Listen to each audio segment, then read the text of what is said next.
Salut, bienvenue sur Valentin Finance. Aujourd'hui, on va voir ensemble comment créer de la monnaie.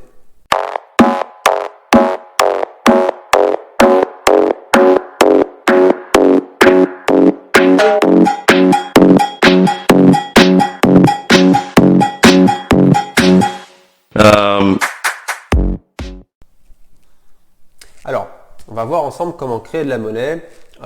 C'est-à-dire, on ne va pas l'imprimer de la monnaie ensemble, je ne vais pas vous rendre riche, dommage, j'aurais bien aimé. Mais ce qu'on va voir ensemble, c'est le système bancaire. Donc dans une banque, comment ça se passe la création de monnaie? Dans la tête de la plupart des gens, créer de la monnaie, c'est le rôle de la banque centrale, donc des banques centrales. Sauf que la création de monnaie, il y a différentes créations de monnaie. Il y a les créations de monnaie faites par les banques centrales européennes. Par exemple, je prends l'Europe, puisque j'habite en Europe. Donc il y a les créations de monnaie qui sont par les banques centrales européennes, mais qui sont plutôt de la monnaie fiduciaire. Et il y a la création de monnaie qu'on peut appeler ex nihilo, de la création scripturale faite par les banques classiques que vous pouvez voir, comme par exemple la Caisse d'épargne, BNP, Société Générale, Crédit Agricole et plein d'autres pour pas toutes les citer. Alors comment ça se passe? C'est plutôt assez simple et assez malin pour les banques. Il faut savoir que le chiffre d'affaires, en tout cas ce que peut faire une banque comme gain en bénéfice, c'est par rapport au crédit.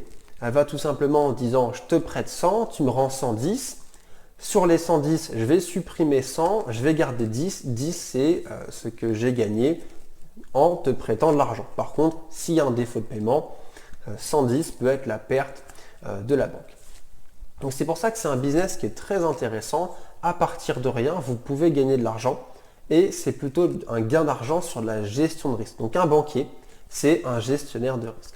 Alors comment ça se passe la création de monnaie? Donc là, on va parler de la monnaie scripturale. La monnaie scripturale, c'est tout simplement des lignes de code que va faire la banque. Cette création de monnaie est régie par des réglementations européennes. Donc là, on va d'abord commencer sur le fonctionnement et on verra par la suite les réglementations. En tout cas, la réglementation principale. Pour créer de la monnaie, imaginons que vous déposiez 100 € sur votre compte bancaire, donc de la banque A. Vous demandez un crédit. Et vous avez par exemple maintenant 200 €. Vous avez eu 200 €.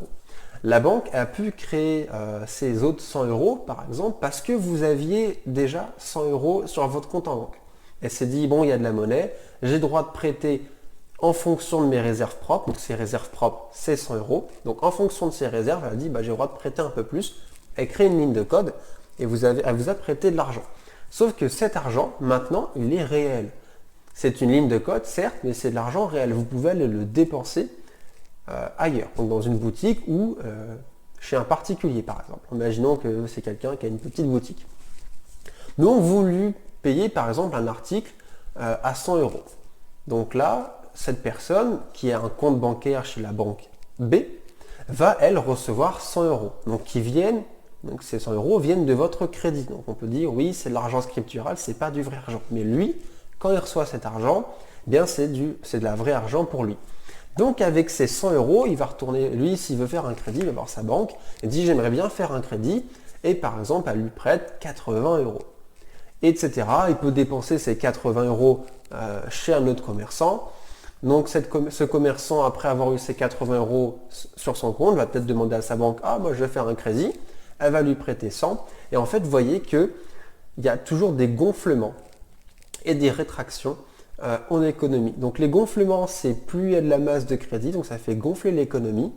Par contre, quand on dit qu'il y a des rétractions, c'est que les crédits sont remboursés. Les personnes donc, de la banque A qui auront remboursé son crédit, les 100 € vont être détruits. La banque va simplement encaisser les intérêts, voilà, je cherchais le mot. La banque va simplement encaisser les intérêts, donc c'est le gain qu'elle aura fait. Et pareil, donc vous avez la banque qui crée de la monnaie à partir de ses fonds, entre guillemets, qu'elle a reçu, l'argent que vous avez sur votre compte. L'argent, donc ça fait gonfler le système économique, cet argent peut circuler librement. Cette personne va rembourser son crédit, rétractation, ça fait crédit, remboursement, crédit, remboursement, crédit, remboursement.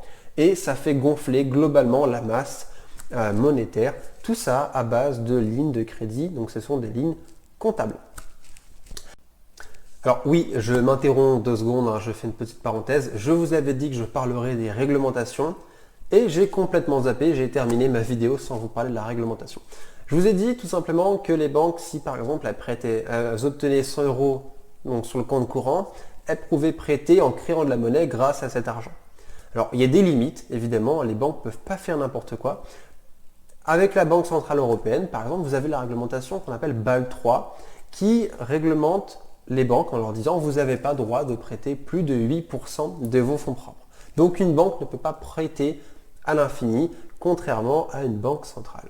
Donc voilà, j'espère que cette vidéo sur la création de monnaie vous a plu. N'hésitez pas à la partager, à vous abonner et surtout, portez-vous bien.